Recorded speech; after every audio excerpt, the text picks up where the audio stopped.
hard-hitting beatdown after the bell. Beat down after the bell. The best late stoppage in mixed martial arts. Beatdown after the bell. Here's your host, TJ DeSantis. Hey everybody, welcome to Beatdown After the Bell on Between Rounds Radio. It is, of course, covering the show this wrapped up moments ago in Stockholm, Sweden. Alexander Gustafsson, good old Tito Springer. It's an inside joke. If you don't get it, be a patron. Patreon.com/Between Rounds. But no, Anthony Lionheart Smith showing off that Lionheart, getting the victory. Fourth round stoppage of the Mauler. Rear naked choke. Crazy stuff. It was I don't want to say night of underdogs, especially because it's still in the noon hour here on the West Coast, but still, it was an event of underdog victories. Here to break things down with me, the one and only Mr. Rob Tatum. Rob, heck of a fight card, and it was worth getting up, even if you only saw the main event. Maybe people here on the West Coast a little hungover a little bit. For the rest of the country, everyone's productive. But if you tuned in and watched Anthony Smith live, well worth your time. Absolutely. I mean, I thought main event was great. Co-main event was great. Honestly, it wasn't a bad card top to bottom. It wasn't exactly a good night for my picks from the other night, but it was a good card. I mean, like you said, there was a lot of underdogs. I mean, we talked about it during the round table. There was a lot of pick-em fights, if you will, or coin flips, and I think that played out as this, especially the preliminary card went on. There was a lot of things where, we talked about it the other night with Jeff, and we said, well, we think this is going to happen, and what we said did happen. Only the fighter that we thought was going to win wasn't able to find the finish or anything. So definitely a back and forth, up and down card, but good action throughout. And I mean, the co-main event knockout is one of the probably best head kick knockouts that's ever happened in the UFC. I mean, that's going to get replayed over and over. That's going to be SportsCenter top 10 type stuff. So, if you guys didn't catch it, Alexander Rakić, Jimmy Manoa, under a minute, left head kick, just boom, done. It's worth finding if you haven't seen it. It was Crow Cop-esque in a lot of ways. And by that I mean, I haven't felt that sort of feel since the great Mirko Crow Cop was doing, highlight reel knockout, left high kicks like that back in Pride. And Rakić tonight, man, stole the show in a lot of ways. And that's saying something, especially when you have, someone like Anthony Smith ripping off that victory in the main event against Alexander Gustafsson.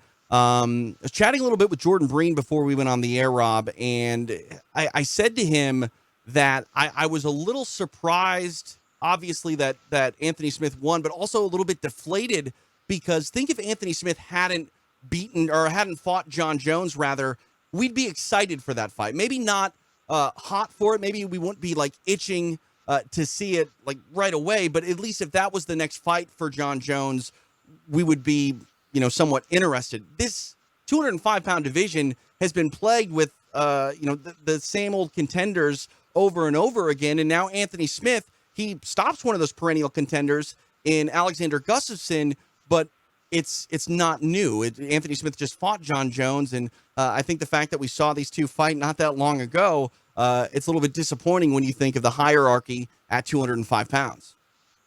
Yeah, for sure. I mean, John Jones has cleaned out this division multiple times, given his steroid suspensions and all that sort of stuff. But it seems like the UFC has been forced to just rush people into title shots, whether it be Anthony Smith or Thiago Santos, who's going to be the next to challenge him. And I won't be surprised if we hear Johnny Walker's name in the mix, before the end of the year. So it's, to your point, like, if we hadn't already seen Smith in there for 5 rounds against Jones and getting thoroughly dominated, there'd be a lot of buzz right now. I mean, beating Alexander Gustafsson, not only, in the way that he did, but in Sweden, and pushed him to retirement. Right. That's a pretty big feather in the cap of Anthony Smith. And I do think that, eventually people might get interested in a rematch with John Jones, but their memory, is not that short. I mean, we just saw that fight 2 months ago, and it wasn't really close. So, Smith clearly has some things to work on. I mean, even tonight, the tide of the fight was turning in round 3. I mean, Gustafsson won round 3, and it was pretty convincing. And then he kind of made a mistake in round 4 by trying to get the fight to the ground, and Smith was able to capitalize. So, Smith has been that resurgence of this division, as you were talking about, but I don't think there's going to be people clamoring to see him against Jones anytime soon. No, I mean, it was just too fresh. On the roundtable earlier this week, we were talking about how this is too much too soon for Anthony Smith. And now largely we're eating our words. But the fact remains, he just fought John Jones. Obviously, Jones has Santos, but I don't know where Anthony Smith really stacks up in the hierarchy now at 205 pounds. We're kind of burying the lead a little bit. It was touched upon at the end of the show. Dan Hardy really didn't even have an opportunity to follow up, but Alexander Gustafsson on the mic inside the Ericsson Globe Arena takes off his gloves and basically says there's nothing more to see, and walked out of the octagon. I did not expect Alexander Gustafsson, A, to lose this fight, B, win, lose, or draw, retire.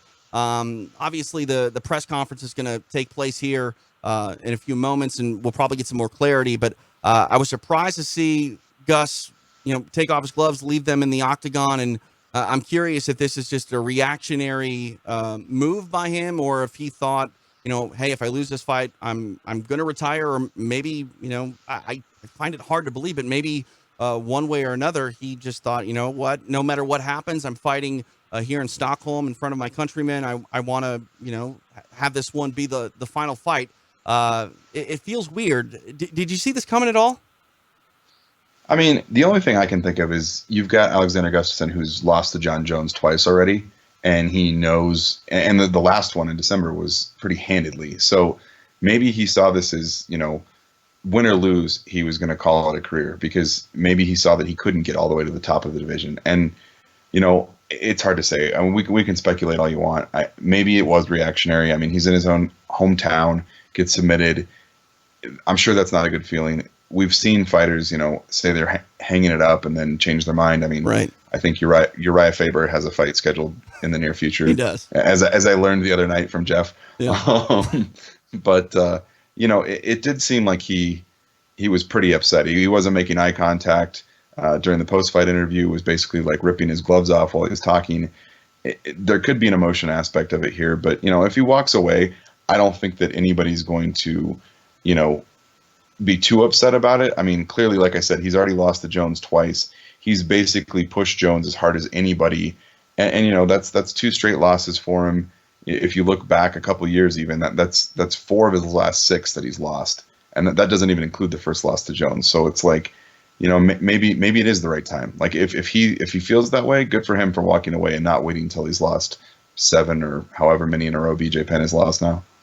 I mean, let's save the BJ Penn talk for another time, because I think we'll go down an avenue we're not prepared to right now altogether. But, looking at Alexander Gustafsson, another thing here to kind of keep in mind is he's going to make the most amount of money fighting. And if he is truly done fighting, I'm surprised that he feels that he doesn't need those big paydays anymore. It's great for him. I wish I was in that position, but I think there's still a lot on the table, just financially, for Alexander Gustafsson, and for him to walk away. It's odd. It's odd too that he's walking away in a roundabout way by putting over Anthony Smith. And this isn't pro wrestling talk, I don't want to say that, but like, if Alexander Gustafsson was on his way out, we can tie this back to BJ Penn, you would think that he would at least have a few more fights where maybe the UFC tries to build some prospects on him and help them up the ladder. Maybe that aforementioned Johnny Walker, which I still think Alexander Gustafsson would be too much for him right now. But it is odd to see such a commodity like Alexander Gustafsson potentially just walk away. But I'm a firm believer in, everyone's retired in MMA until they take their next fight. And I'd be shocked if we don't see Alexander Gustafsson fight within the next, 12 months. I mean, the other thing to think about is he's only fought 4 times in the last 4 years. Right. So whether that's injuries, if that's other things, like maybe it's just too much for him. I don't know. We both know that this is one of the hardest sports on the body and even the psyche. So maybe it's just been too much. Again, I think we're speculating here at this point, but it's certainly his choice. I mean, I hope he doesn't make a reactionary emotional decision, but if he walks away, I don't think I would be left with a ton of questions. When I look at losing 4 of his last 6, losing twice to John Jones, losing to Daniel Cormier, I think he's probably reached the peak, and maybe he doesn't want to be the gatekeeper for the next, era of great light heavyweights. Yeah, that's a fantastic point. We don't really know where he's at physically. I mean, this is a rigorous sport on the body. He has had, lulls in his activity, and obviously didn't have the fight that he wanted to against John Jones.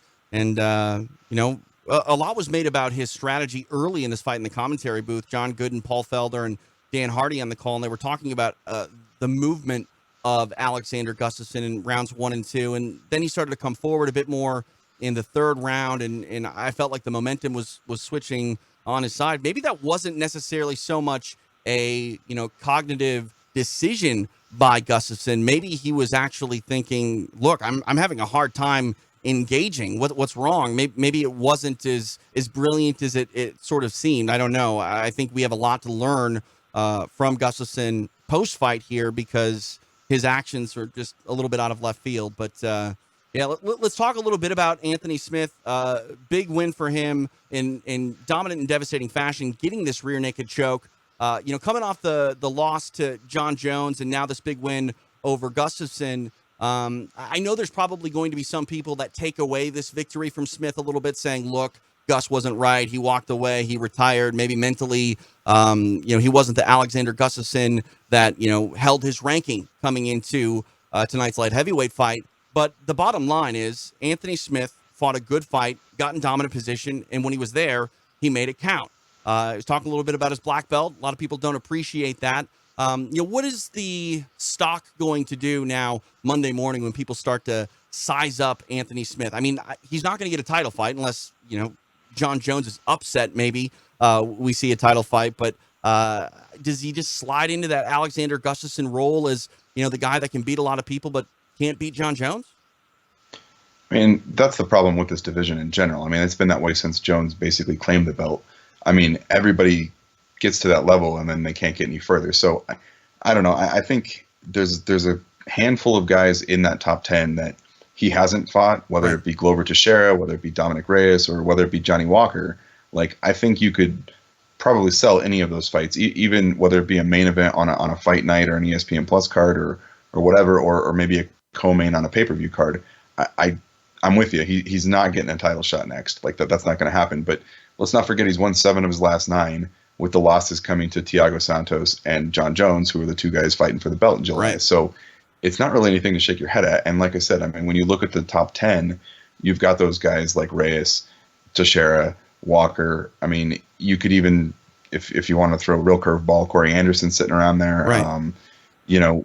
Depending on what happens with the Santos fight and John Jones, like, if somehow Thiago Santos does beat John Jones, probably not going to happen, but we could talk about that at another time. Right. Like, there's a history between Anthony Smith and Thiago Santos. Thiago Santos was the last fighter to beat Anthony Smith at 185. Right. So, maybe there's an angle there to sell it at 205, but who knows? I think that Smith, only being at light heavyweight for the last, 5-6 fights, whatever it is now, there's still some flexibility and some matchups that people will want to see. It's just not going to be John Jones anytime soon. Yeah, I completely agree with you. Also, some of the guys that you mentioned, underneath him, at this point, do you even want to have Anthony Smith fight those guys? Because he is on a good run. His only his losses recently, John Jones, the guy that's fighting him, and Santos. Would you want to sacrifice someone like Dominic Reyes to Anthony Smith? I'm not saying that Smith, walks through him. As a matter of fact, I think I would pick Reyes to beat Smith, but that you do run a risk of potentially spoiling an up-and-coming title challenger by putting him up against a contender that has already fought for the title. Yeah, I mean, if we've learned anything from tonight's fight is that you probably don't want to throw anybody in there against Anthony Smith that you're trying to build up. Right. Because he's got the ability to put away some of the best in the division. I mean, it's not like Alexander Gustafsson was just some scrub. I mean, this is a 3-time title challenger and, someone that has been largely considered the number 2 or 3 guy in the division for the last 5 years. So, Anthony Smith, they're going to be in a tough spot with him because he's going to beat a lot of guys underneath him, but he's not good enough to beat John Jones. So yeah, to some extent, maybe this was a, passing of the guard, if you will, or passing of the torch of the next best guy in the division. I still think that there's fighters in this division that can beat Anthony Smith. I mean, I would be interested in a rematch with Thiago Santos, regardless of whether it's for the belt or not. I do think a fight with Reyes would be fun, but to your point, you don't want to sacrifice those guys that are potential contenders like a Walker or a Reyes. He's Rob Tatum. I'm TJ DeSantis. This is Beatdown After the Bell on Between Rounds Radio. If you want to give us a ring, phone line's open, 833-586-8437. Again, 833-586-8437. Let's take a look at the co-main event. Alexander Rakić, we've already talked about it. Highlight reel knockout of Jimmy Manuwa. The end comes at just 42 seconds of round number one. Head kick that, I mean, it was a one and done type of strike, one that we're going to see definitely with Stem's Face the Pain behind it on the next Rakić appearance inside the octagon. Your thoughts on this? I mean, we talked a little bit about Jimmy Manuwa on the roundtable. Really hasn't lived up to some of the expectations that people had for him. It's a hell of a division to really have high expectations placed upon you. But at this point, I mean, Rakić, I don't know if he put the nail in the coffin of Jimmy Manuwa's career, but I probably put in the nail in the coffin of his contendership status. There's some irony to this fight when Jimmy Manuwa walks around being called the poster boy, and then he gets posterized by Alexander Rakić. I mean, you touched on the Crow Cop thing. Like, I mean, that was literally left leg cemetery. That was one of the most violent and yet beautiful finishes I remember, especially at 205. I mean, that was an absolutely beautiful finish. Manuwa is one of those guys who hits like a truck, but has always had holes in his striking defense. And when he gets reckless, he tends to, get in these little brawls, and it costs him. This one wasn't even so much that situation. Like, Rakić just understood his range better, and as soon as Manuwa took a step back and had his hand down, he unleashed that kick before Manuwa could even adjust to it. It was a beautiful technique, and new blood. I mean, right. We were just talking about Reyes and Walker and that stuff, but let's not forget about Rakić. I mean, he's only had a couple UFC fights now, but he's putting people away left and right. I mean, this was a pretty big step up in competition for him. So, he's in line for somebody like a Dominic Reyes or a Teixeira or somebody like that after this. I mean, Manuwa isn't necessarily a top 10 guy, but it's time for Rakić to get somebody in the bottom portion of that top 10. And maybe you match him up with somebody like a Corey Anderson, see what he's got in terms of his wrestling and his ground game, not just in his striking. This was definitely a strikers matchup, and it was going to be one of those who gets hit first type situations, and that's what happened. I like the idea of Corey Anderson fighting him because we've mentioned him a couple times here in our discussion, and honestly, his name is sort of in the same light as Rakić, guys that are successful but aren't at the forefront of your mind when it comes to shortlist contenders that are rising up the ranks. I think Dominic Reyes is in front of both of those men in a lot of people's minds. So that's a hell of a fight. If you're Mick Maynard, Sean Shelby, I think that's one you definitely consider moving forward. Let's talk about Makwan Amirkhani, victorious tonight via Anaconda choke. The end comes at 4 minutes and 25 seconds of the second round. Chris Fishgold was incredibly aggressive. This was a fun fight, but Amirkhani, we saw him really get the win here and do it in a stylized way, and then he got on the mic and talked about himself in the third person and Mr. Finland, razzed the crowd a little bit about some ice hockey conversation, and then got them cheering his name before he exited the octagon. That's the type of personality I think that you want, especially in this part of the world in Scandinavia, with the UFC going over there. We talked a lot about this show primarily being for, the Swedish audience in that part of the world. Granted, there are lasting effects among the divisional rankings here, so it is a show that you should pay attention to. But Makwan Amirkhani, in my opinion, Rob, turning himself into a star inside and outside of the octagon. Yeah, I mean, he clearly marketable. He clearly gets it. I mean, we talked about his Tapology photo the other night, and I threw it up on the Discord earlier. He gets the whole marketing aspect, the whole selling yourself aspect of it. Like you said, he had some fun with the crowd, was poking on him about Finland beating Sweden in the hockey tournament, and it's just those little things that make him someone that fans want to see, love him or hate him, and the performance helps with that too. I mean, it was a little bit sloppy in the first round, but you saw two guys that were, a little reckless, going for it, wanting to brawl. And then when it did hit the ground, you saw two really, talented grapplers going at it. And, if it wasn't for that crazy finish in the co-main event, I bet we'd be talking a lot about the finish in this fight, because the anaconda choke finish was beautiful. And, Fishgold fought it forever. They were literally spinning around in the center of the cage like hands of a clock. It was really cool. Like that would have been a Sports Center top 10 potentially until we got the head kick finish. So, I mean, Amirkhani is probably not going to be a title contender anytime soon. But to your point, when you talk about what are you going to do with the European cards, there's a event in Copenhagen that's going to be later this year.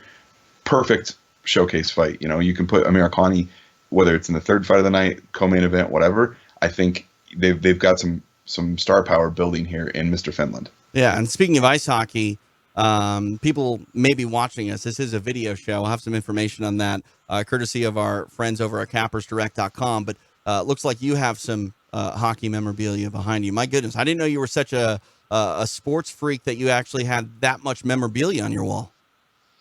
Yeah, I mean, that would be a autographed Peter Forsberg jersey over my shoulder there. Since we're talking about a Swedish card and my favorite hockey player of all time, so good segue into that. But yeah, you and I have traded barbs plenty of times about your Minnesota Wild and my Colorado Avalanche. But yeah, outside of MMA, hockey's probably my favorite sport, and why not show it off, right? We are going to be on the ground with one another this week for Invicta FC 35.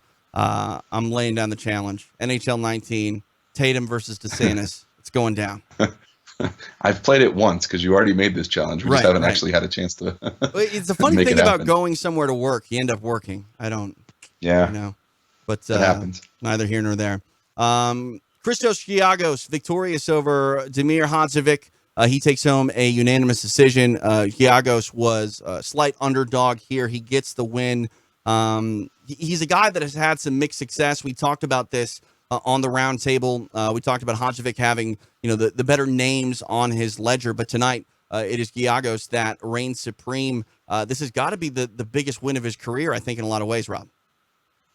I mean, it's in terms of timing, it's definitely the biggest win of his career. I mean, Hadzovic was a pretty solid favorite. I think he was around minus 170, 175, something like that. I mean, we had talked about him being the right pick in this fight, and he came out flat. Right. I mean, he just looked, I don't know, like they were talking about how he had a kid 3 weeks ago, and he was bragging about how well he was doing in the gym. Well, that is a perfect testament to being good in the gym doesn't ever translate to what happens on fight night. Yeah. Like, whether it be lack of sleep or whatever, he just came out flat, and Giagos capitalized on it. He clearly had a good strategy.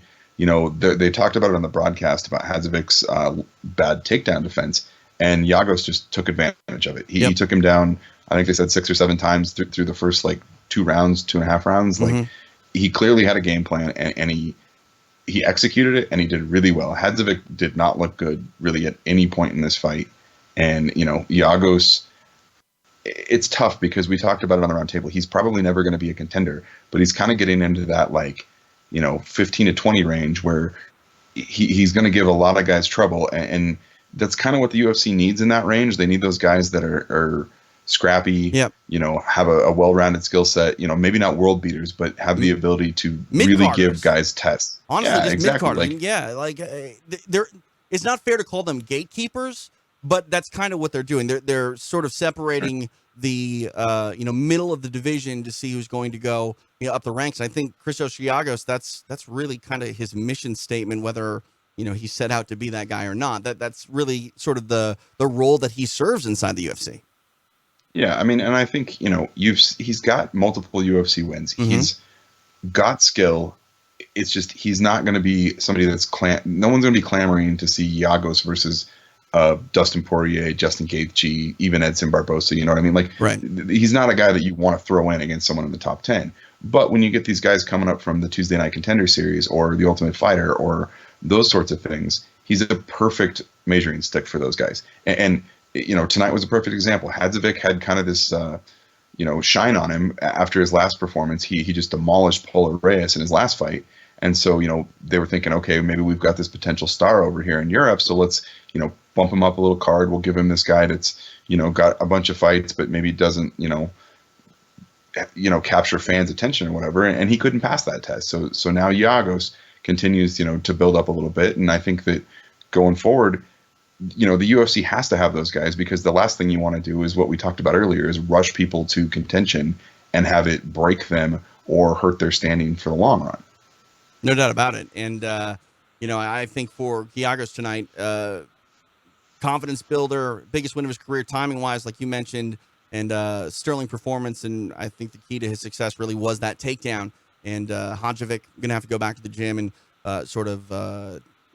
fill in that hole in his game if he wants to have success here at 155 pounds. I mean, that's the worst division, I think, to not have good takedown defense. It's just stud grapplers everywhere.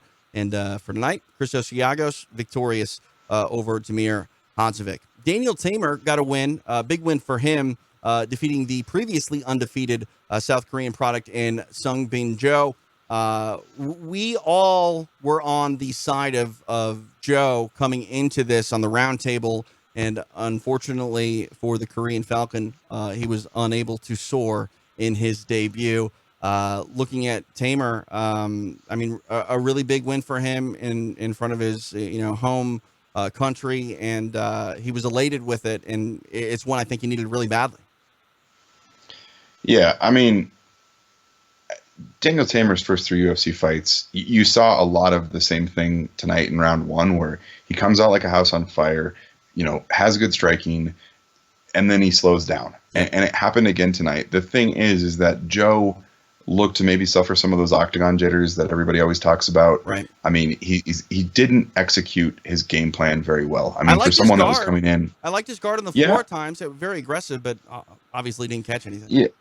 Well, I mean, his size advantage, he just didn't use it. I mean, if you looked at the two of them in the cage, you would never believe they were in the same weight division. I mean, Joe looked like he was a foot taller than Teymur, and he didn't use his jab. He did score some decent knees when they did get inside, but he couldn't effectively put together combinations. And it was one of those performances of where, was it nerves? Was it just he hasn't faced tough competition? I don't know. Like, I thought Teymur looked really good in round 1.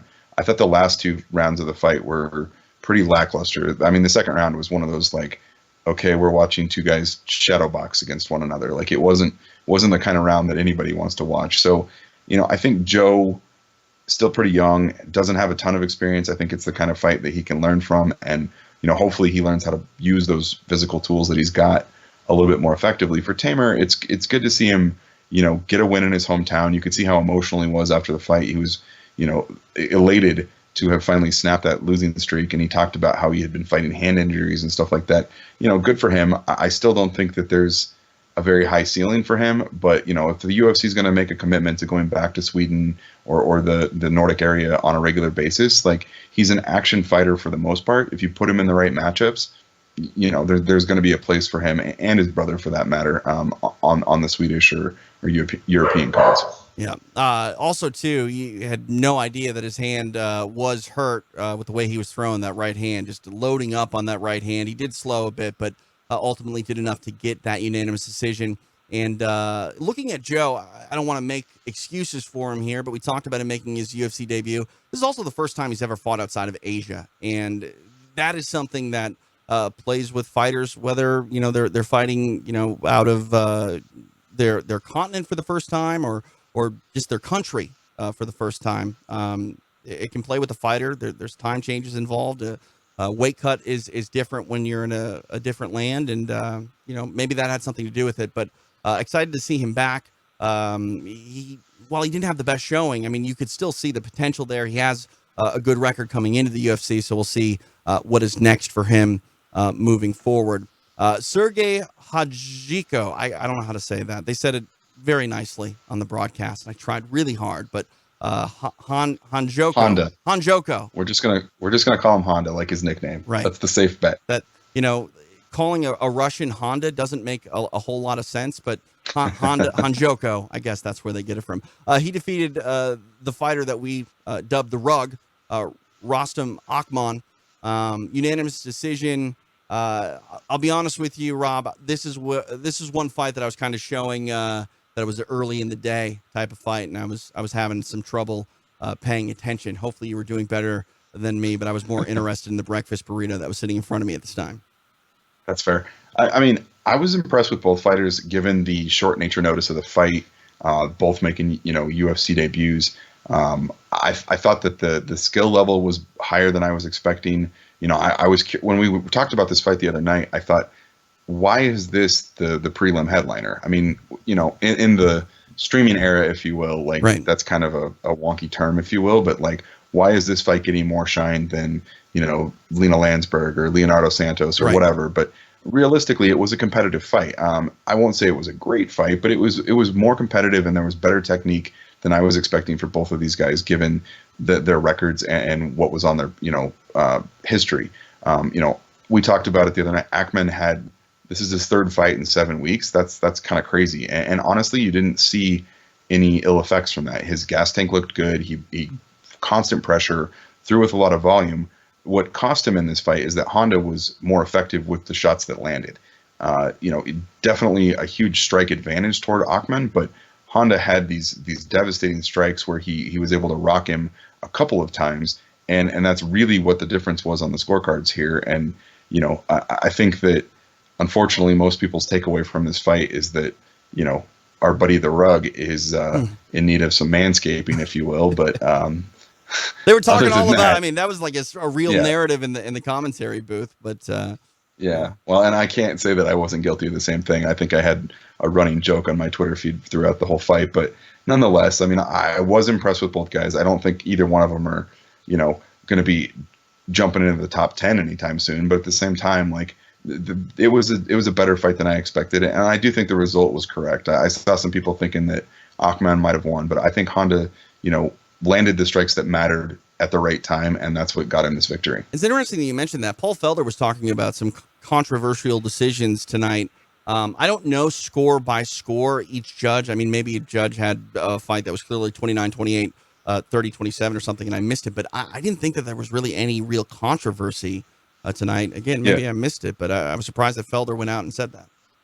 Yeah, I mean, there were no split decisions tonight. I thought that one, like I said, I think they got that one right. I looked at MMA decisions, and it looked like the majority of the media agreed with me on that one. So I didn't really see any controversy tonight. I thought most of the scores were right. I mean, there's a couple maybe like, was that really a 10-8 round type situations? Yeah. But other than that, I don't think that there was anybody that got I don't think there were any controversial calls on the scorecards tonight. No, and at this point, I'm still so pro 10-8 that whenever a judge uses it, I get excited as long as it's not clearly not deserving of a 10-8. But if it's close. Yeah, I mean, the Giagos fight is the one where I'm a little curious. There were two 10-8 rounds. Like, I didn't see it, but I don't want to discourage it. I would rather they use a 10-8 and, clearly differentiate between a really dominant round and a close round. But let's also not get carried away. Right.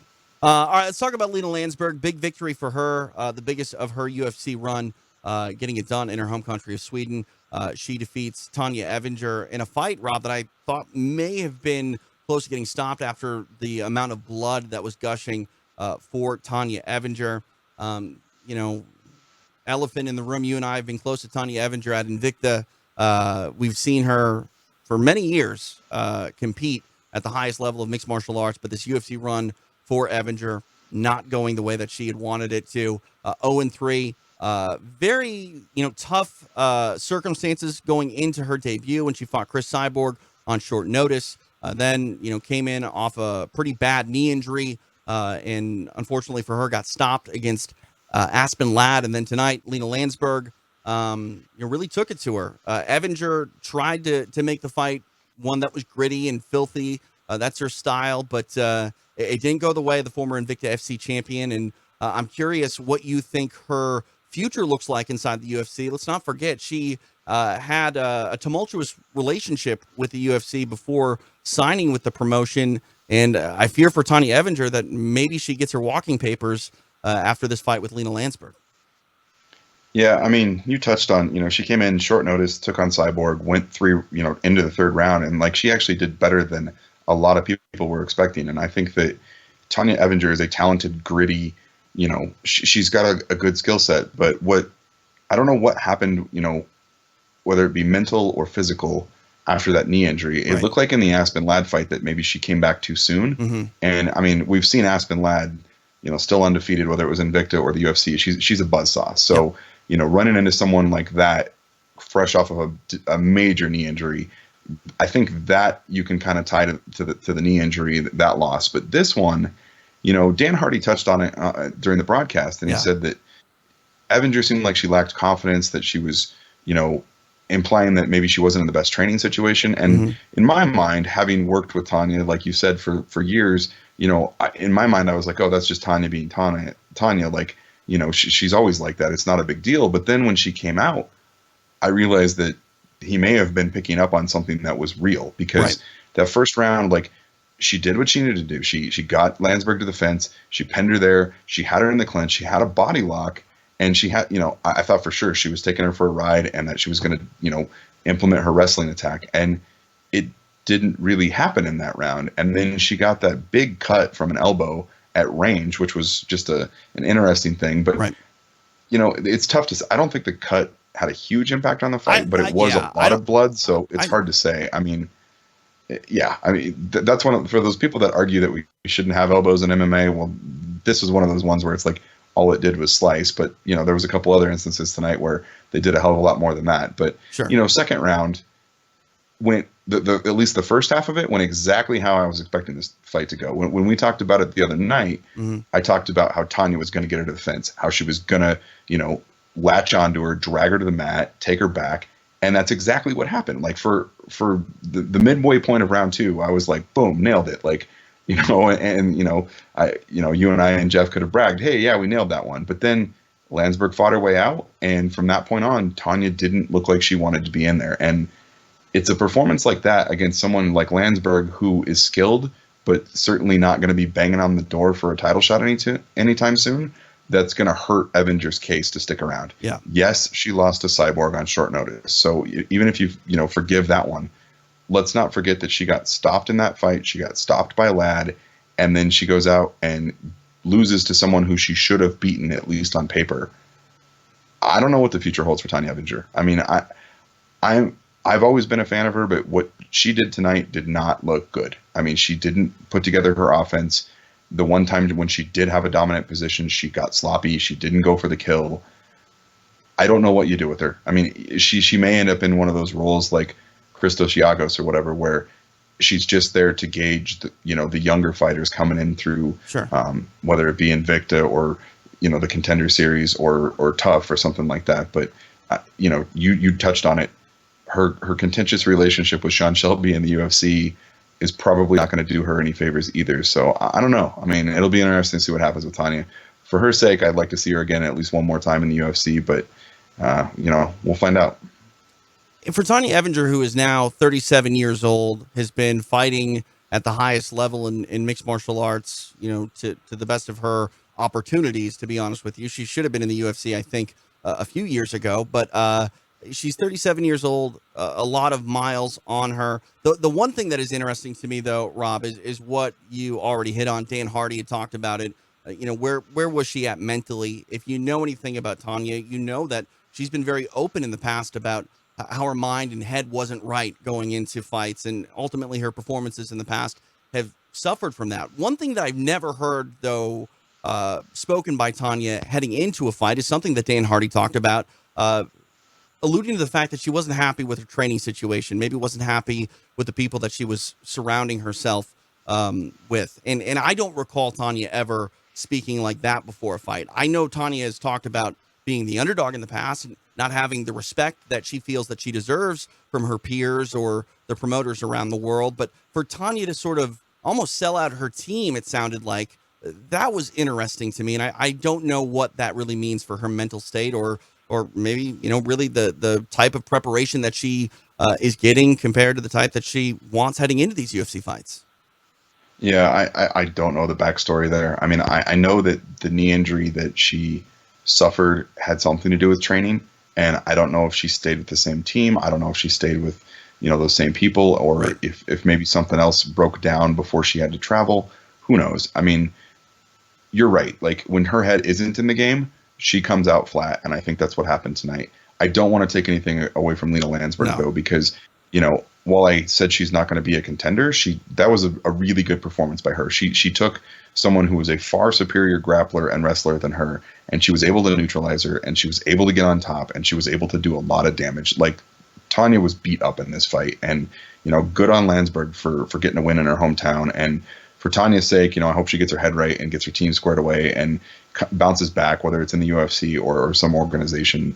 To your point, she's been around the block. She's, I'm not going to say she's a pioneer so much, but let's not, she's been fighting for over 12 years. She's been through just about every tough opponent you can think of on her resume when you look at it, whether Gina Carano, Cyborg. I mean, those are big names that she's faced, and she held the Invicta belt for longer than anybody. She's had a great career. I hope this isn't the end of it, but I guess we'll have to see. You got to be careful with that word pioneer, because in a roundabout way, it's a backhanded compliment for a lot of generation of fighters. And I like the way that you phrased it with Tanya, because I don't think she's a pioneer, despite being around in a prominent pioneer era. In the Tanya Evinger that fought Gina Carano, that's not the same woman that held an Invicta FC title, as you mentioned, longer than anybody else. I don't think that's the same fighter that is fighting in the UFC right now. And the closest that she can, get to getting back in vintage form, the Invicta FC form of Tanya Evinger, I think that there are some bantamweights that may have their hands full with Tanya, but something is obviously amiss, and we'll see what happens for her going forward. Let's touch on Lina Länsberg for a brief moment. You already have, but she called out Aspen Ladd. She's already had a fight with Aspen Ladd. She obviously came up short, as has everyone that has stood in front of Aspen. Ladd has a fight coming up already, so it doesn't look like Länsberg is going to get that opportunity next, but I'm not sure, if you're Mick Maynard, Sean Shelby, what you necessarily do with Lina Länsberg moving forward in the UFC, because while this was a big win, she's not in that contendership status by any means. Yeah, she doesn't want Aspen Ladd again. I don't care what she says. Right. Like that's not going to go well for her. Like that would just be poor matchmaking, right, if they made that rematch. I mean, let's not go there. Styles make fights, and that's never a style of fight that favors Lina Länsberg. Yeah, absolutely not. I mean, if she wants someone around that same skill set, then maybe she should have called out Sijara Eubanks or something. I get it. Eubanks is coming off a loss, but if you think you can beat Aspen Ladd, then you should be able to beat Sijara Eubanks. And I'm pretty confident in saying that I don't think Lina Länsberg beats either one of those fighters. So a little bit of a strange call out in my mind. Maybe a Marion Renault or something like that would be a better, call out. I mean, that's probably a little closer to where she wants to be, but yeah, she doesn't want Aspen Ladd again. I'm pretty confident in that. And also, too, I think it should be noted that Länsberg was one of the bigger underdogs on the card. Plus 336 is what the line closed at. So, you can say that she overperformed a little bit tonight if you want to, depending on, what you think of Tanya Evinger and where her skill set is at. But she would be that big of an underdog again if she was in front of someone like Sijara Eubanks or Aspen Ladd again. I think you and I are on the same page. Finally back in the octagon after a 3-year layoff, Leonardo Santos victorious tonight. He stops Stevie Ray, gets on the mic, and basically begs for more activity. Hard to blame the man as he's been away for so long and has battled through pullouts and whatnot. But he gets the victory, TKO stoppage, 2 minutes and 17 seconds of round number 1 tonight, getting past Stevie Ray. We had some questions about Santos coming back off of this long layoff and where he really fit at 155 pounds. We all picked him on the round table, felt that he had a good opportunity to win this fight. He answers that call with some style points. What do we learn here, though, from the Brazilian? Do we feel that he's exactly where he was when he left off, Rob? Has he gotten better? Where do you think he fits at lightweight?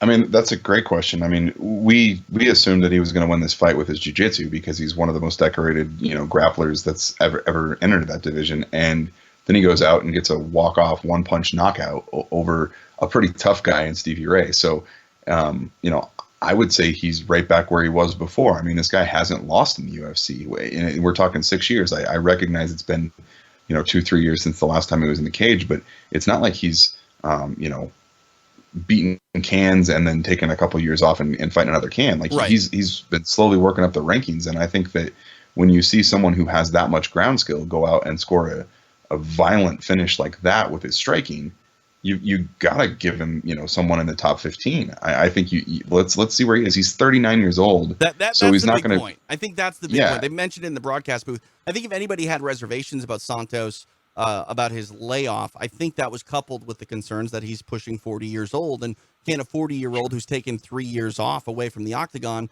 be a contender in one of the stiffest divisions in mixed martial arts? And again, looking at Santos and his pedigree as a fighter, great jiu-jitsu.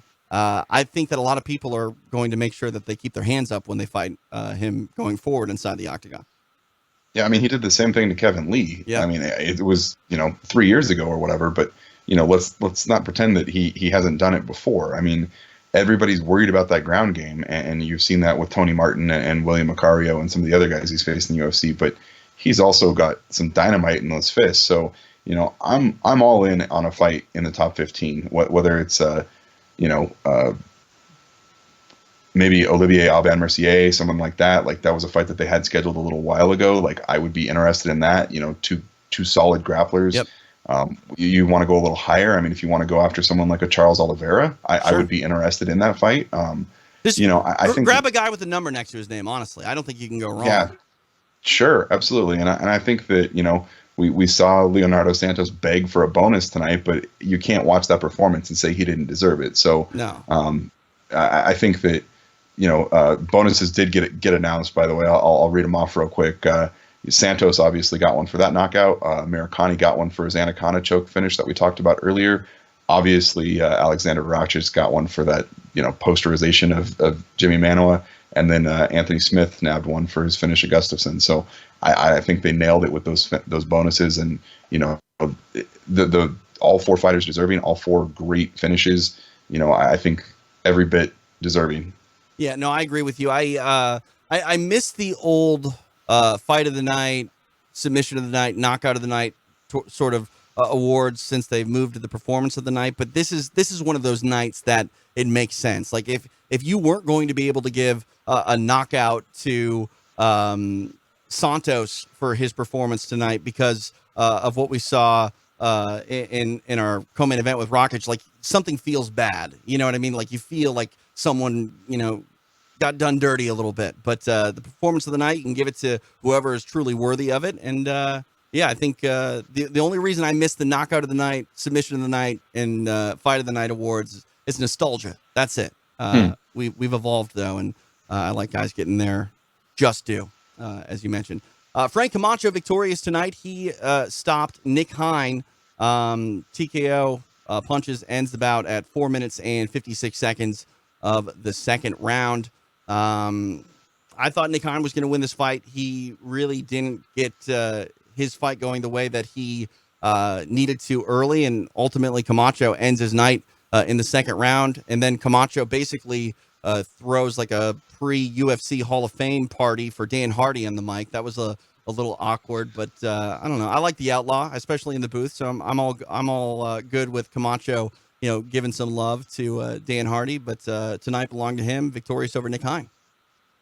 Yeah, Hein, we all picked him on the round table, and I thought Hein came out a little flat and didn't have a good strategy. He didn't have any answer for the body work of Camacho, and that ultimately is what caused the finish. He kept absorbing a lot of shots to the body, whether it be kicks or punches, and by the time he got backed up against the fence in round two, it was done. The ref gave him every opportunity to survive the round. I mean, he arguably could have stopped at 20 seconds earlier, and Nick Hein is tough. He didn't go down. I mean, he took an absolute beating along the fence, but we kind of talked about it on the round table that both of these guys kind of have a ceiling, and I think you saw what Nick Hein's is tonight.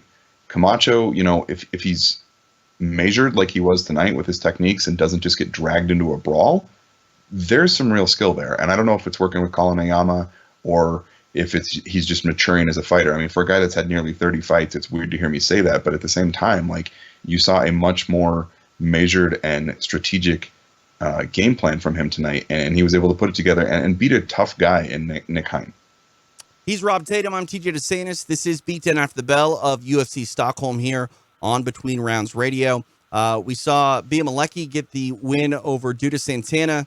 Rear naked choke ends the contest at 1 minute 59 seconds, or was it? Hang on, look here. 1:59 of round number 2. Devin Clark victorious over Darko Stosic. We see unanimous decision go the way of the American, and then the Spaniard, not Charlie Brenneman, Joel Alvarez victorious over Danilo Belliardo, TKO, 2 minutes 22 seconds of round number 2 via ground and pound. Anything on those 3 fights that we haven't hit on yet here, Rob, that you feel need to be said? Yeah, I mean, I can comment a little bit here. I mean, I thought that Dutta Santana came out aggressive and looked good and was basically what I had seen from her in her previous fights outside the UFC, but you definitely saw where the holes are in her, game, because we were talking on the roundtable about how inexperienced both Malecki and Santana are, and you saw it in this fight. Like, second round, she made a mistake. Malecki took her back and submitted her. Like, both of these fighters have room to grow. The Clark Stosic fight is one I did want to touch on a little bit. There was something, and I ran it a little bit on our Discord, but it's one of those things that always drives me crazy, is that Clark got away with not only a fence grab, but he also grabbed the top of the cage right in a takedown. And yeah, Stosic got it to the ground, so the referee didn't do anything, but ultimately, like, that would have been the difference in the fight. Like, he should have taken a point. If it had just been a brushing, fine, but he not only grabbed it, but then he also grabbed it again with his opposing arm when he was actually getting taken down. It's like, I don't care if the takedown got finished. That's a point deduction, and it would have changed the outcome of this fight. I mean, we don't have to go on a huge tangent there, but that stuff still irks me every time I see it. This is a tangent I would like to go on, because I think the protocol in the regulatory side of mixed martial arts and how it needs to be handled is never consistent. And granted, you are working with officials, from one jurisdiction to another. But that said, a lot of those same players, whether they're in Stockholm or whether they're in Las Vegas, are the same, and no two referees are alike when it comes to deducting points, especially when the, desired outcome happens when someone does go for a takedown, their opponent grabs the fence and is still ultimately taken down. You don't really see anything but a warning issued. Sometimes they will, stave off the takedown. They'll issue them a warning and they continue, but no point is deducted. It's very rare, very, very rare. And Mark Goddard will be a guy that actually gives someone a takedown when they don't get it, which I don't believe you can do. I've seen him do it in the past, but I'm a firm believer, Rob, that if you break the rules, especially when you do it, more than once, there needs to be some hell to pay. Even if it's a close fight where maybe you end up getting a draw because, you lose a point. I don't care. Like, no one is ever going to stop cheating if there's no reason to stop cheating. And I know sometimes it's instinct, but the bottom line is you grab the fence, and more importantly, you do it more than once. That's, to me, you're doing it. That is that's a foul that you cognitively decide, I'm going to do it. And I don't know. Like you said, there's no hell to pay. Yeah, I mean, I don't necessarily disagree with our Discord members that said, oh, come on, that if Stosic appealed that, he wouldn't win. I mean, he's probably right, which is kind of sad, though. Here's the thing, though. If we're going to go into, if you appeal something, you're not going to win, well, then let's never complain about anything, because no one ever wins appeals except for Tanya Evinger. Right. What's the point of having rules? Yeah, the Evinger one is the one I think that came to my mind. It's like, because you and I were 2 feet away from it when it happened, and she actually did win that appeal. And I mean, you've seen a couple of others.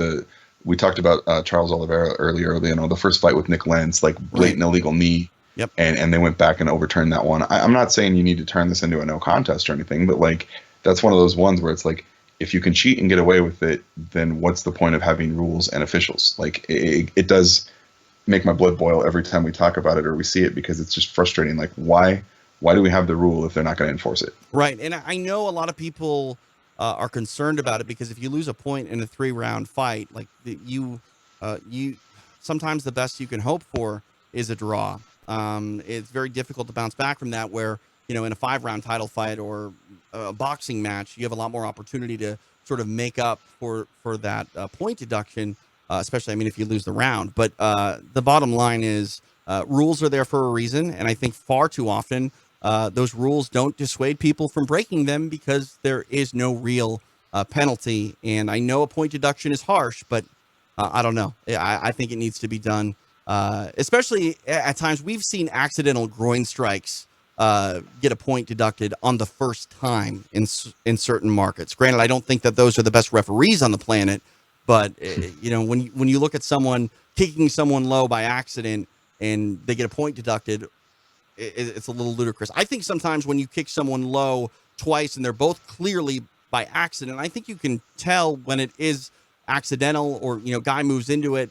If you're not being careful with your kicks, then maybe you should take a point deduction. But I think there are times when a guy will get kicked low twice and it's just unfortunately unlucky. But well, yeah, I mean, you get situations where you've got opposite stance fighters. It's really easy if you throw an inside leg kick to Right. connect with the cup, and it's unfortunate. But like at the same time, I mean, we can kind of expand on this conversation a little bit further. The Amirkhani fight against Fishgold tonight, he cracked Fishgold in the cup bad. Like sounded like a baseball bat. Like it was pretty blatant. Like if the referee had taken a point there, I wouldn't have been all that upset, to be perfectly honest, because of how devastating the blow was. I mean. Right. You've seen fights stopped for that. You've seen, fighters couldn't continue from that. Like, I would be okay with that. I mean, to your point, the kind of like, I don't want to call them nonchalant or whatever, but like, opposite stance, inside leg kicks, oops, you graze each other, you know, something like that. Okay, you don't need to take a point for that. But for one like the Amirkhani fight where he clearly cracked him and like, Fishgold yelled out in pain, I would be okay with that if that was a thing. You gotta have control of your limbs at all times, and it's the same with the eye gouges and that sort of stuff. I mean, they've done some things to expand on the ability to the referee to punish those techniques. Well, then they should enforce these other rules that are there. Yeah, no, I agree wholeheartedly with you. I don't want to get all Joe Rogan and question why eye pokes still happen, but I've heard from a lot of fighters that have a diamond cup. That's the brand that I hear more often than not. Once you wear a diamond cup, like, yeah, you're going to know if you got, hit in the groin, but you're going to be able to get through it and grind your way through it. Like, I mean, we're on a video show here today. Maybe this would make good video fodder one day, but to get a diamond cup and then let someone hit me below the belt a couple times, because I got to believe that the technology, I mean, it's a lot easier to develop technology to make groin strikes less of an issue than it is to stop eye pokes. And I don't know. Sure. I just, we got to figure it out. If you're volunteering for that, I bet there's a market for that. Hey, I'm not sure if it's this audience, but I'm sure there's a market for that. I'm done having kids. Maybe it'll do me a favor. I don't know. But yeah, it just feels like something like that needs to sort of be looked into further, because far too often groin strikes do play a factor in fights. And maybe the diamond cup for some people, maybe if you've ever wore one and you're a jiu-jitsu player, maybe it like limits your ability to do arm bars or something like that. Maybe it affects your guard game, because I believe it's like heavily padded. It's like I think the support actually has some padding on it, where a normal jock supporter does not. It's plastic and fabric. Did not think we were going to talk about this right now. But, I was going to say, we've turned this conversation below the belt pretty quick. I like it. That's funny. Phone line's open, 833-586-8437. Again, 833-586-8437. We are free to you on video, encore presentation only, courtesy of our friends over at cappersdirect.com. If you don't know them, go check them out. They sell fight picks and picks for other sports. And with a card like tonight, I think any insight can help you when it comes to mixed martial arts and these fight cards being so close. And next week, 30% off just because of Beatdown After the Bell. So head over there, $19.99 for their fight picks coming up next weekend. UFC 238. It is a hell of a card, Mr. Tatum. You're going to be on Beatdown After the Bell. I should be there as well. Coming back from Invicta, Colorado's a lot closer to Kansas City, so you get home before I do. But I'm pretty excited about this card next Saturday night. Got that bantamweight title on the line. Henry Cejudo takes on Marlon Moraes, and then we have the flyweight title between Valentina Shevchenko and Jessica Ai. And then, I mean, just up and down. Tony Ferguson versus Donald Cerrone. Jimmy Rivera versus Peter Yan. Fantastic fight. Tatiana Suarez and Nina Ansaroff will engage in a fight that has serious implications at 115 pounds. I'm pretty stoked for this fight card. Obviously, want everyone to tune in to Invicta FC 35 on Friday night, but it truly is a hell of a weekend coming up next weekend in mixed martial arts.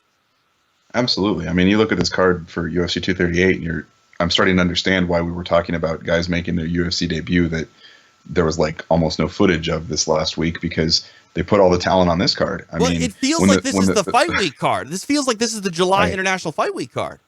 Right. It's crazy. I mean, the opening bout of the night is Caitlin Chikagian versus Joanne Calderwood, which is a top 5 flyweight fight in the division. That's crazy. And I mean, you see Pedro Munoz and Aljamain Sterling on the preliminary card as well. I mean, that's arguably a number 1 contenders fight at 135.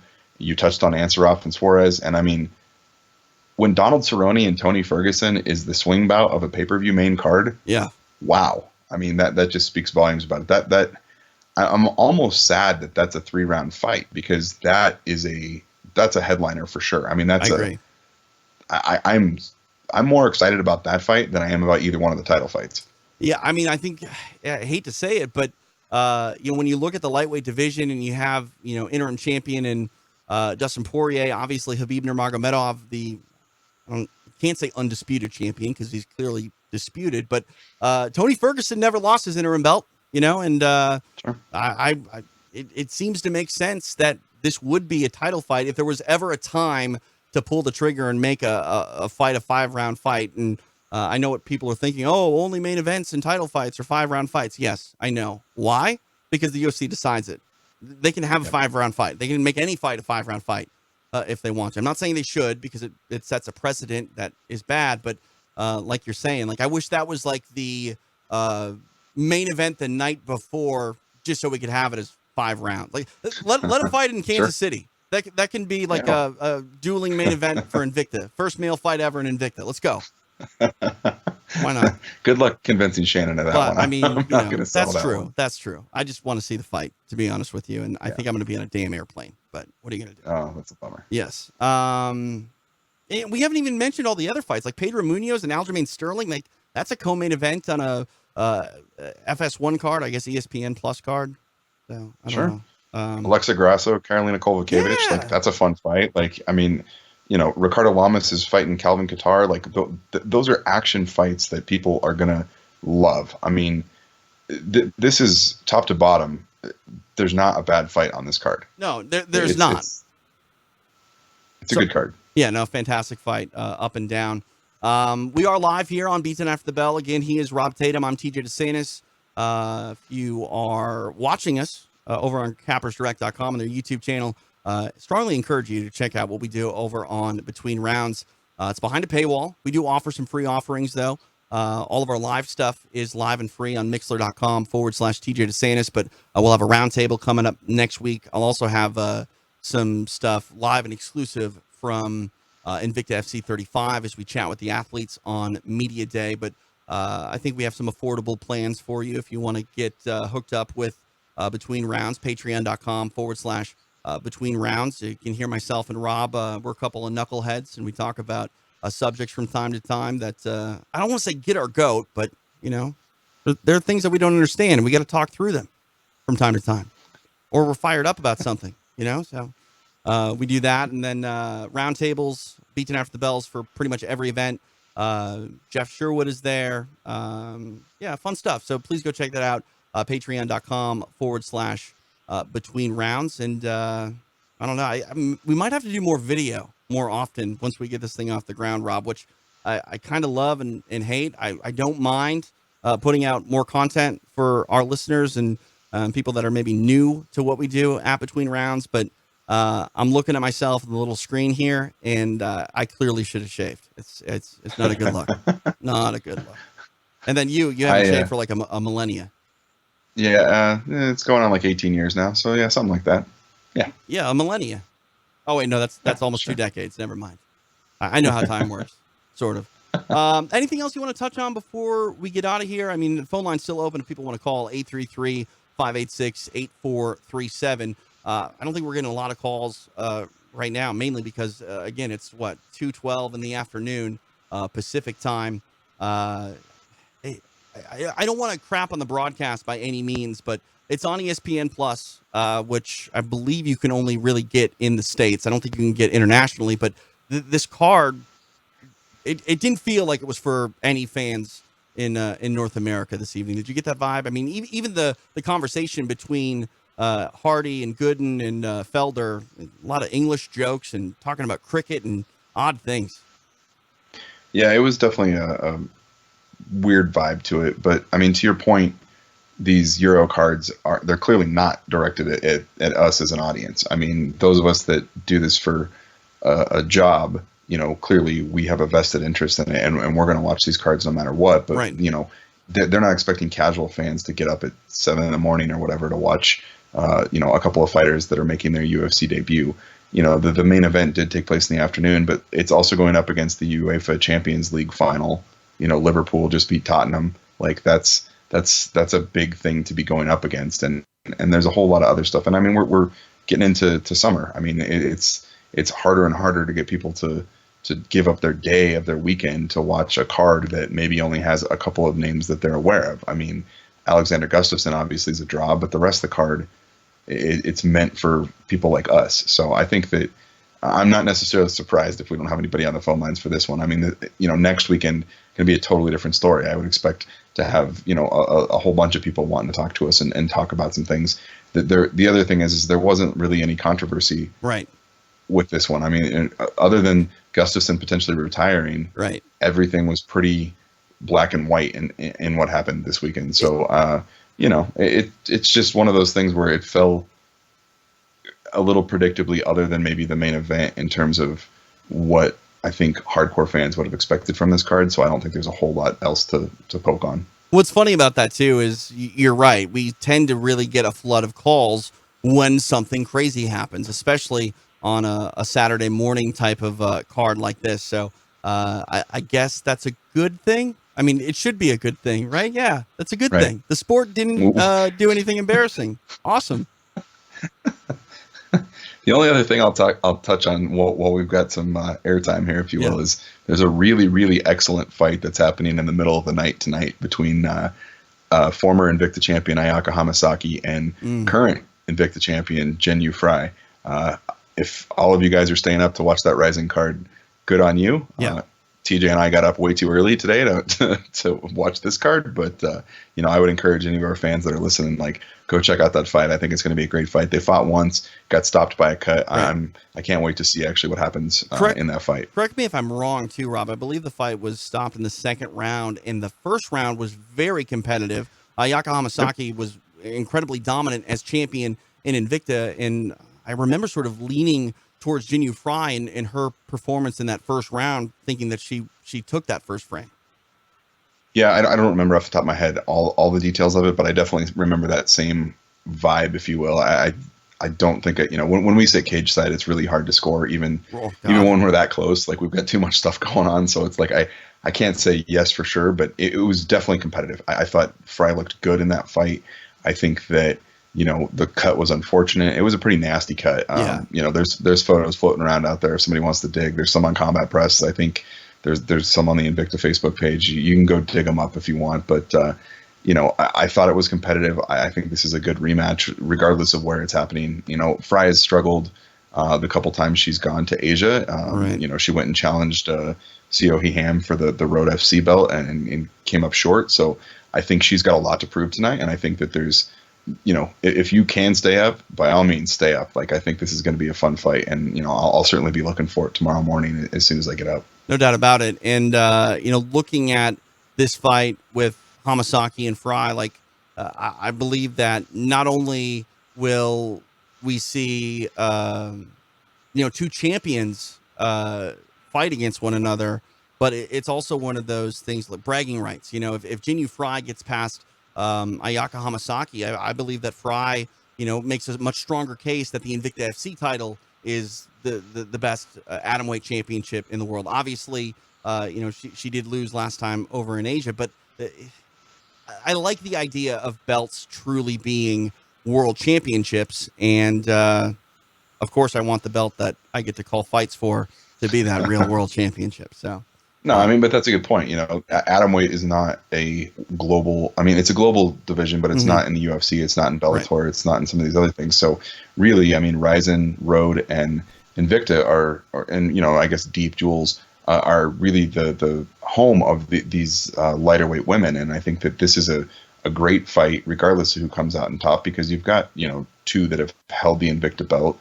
Now Ayaka's got the Rizin belt. I think it's going to be a great fight. And to your point, it would be great if you know, maybe there's a little revenge from Jinh Fry, and you know, maybe there's a trilogy fight somewhere down the road. Hey, you want to talk about Jinh Fry and the type of attitude that she had when she faced Minnie Grusener in their second meeting? She was a different fighter. She was a mean fighter. Yeah. It's funny, the first fight, there was some controversy about it, but Jinh Fry walked away with a unanimous decision. The second fight they had, Fry won, took home a split decision, and I thought that fight was way more dominant and decisive than the first go-around. But Jinh Fry, truly a much different fighter, I think, for the better when she last fought Ayaka Hamasaki. And then, honestly, too, Fry has really reigned supreme. I don't know where Ayaka is meeting Fry in this rematch. And, you know, sometimes it seems like I don't know why. Maybe it's just because the trilogies come to mind, but it seems like in rematches, the person that lost the first fight tend to reign supreme because we get the trilogy. But I don't know. I think there was a stat. I guess there was a stat out there saying something along the lines of in rematches, like 60% of the time, maybe it was just in the UFC a few years ago, but 60% of the time, the fighter that lost the first one wins the rematch. So, interesting. Yeah. Well, I guess we'll find out next Friday too, because we got a rematch headline in Invicta 35. Oh man! And so they say, I mean, it's cliche to say you're only as good as your last fight, and if that's true, Karina Rodriguez may be one of the best fighters on the planet right now, because her last fight against Milana Dudaeva was great. Hopefully, she doesn't whip that mouthpiece at my head again, though, because I still don't know how that happened. But yeah, that takes special skills. We should probably talk about that at another time. Yeah. We've been up early, and I'm getting a little bit loopy, so why not? Mr. Tatum, appreciate your time, sir, and we'll chat soon. Of course. All right. Cool. He is Rob Tatum. I'm TJ DeSantis. Appreciate you listening to us here on B10 After the Bell. Back next week for another edition of the program, and then also, too, don't forget Roundtable behind the paywall, probably. And then what else we got going on? Collapse MMA is returning, myself and Todd Martin.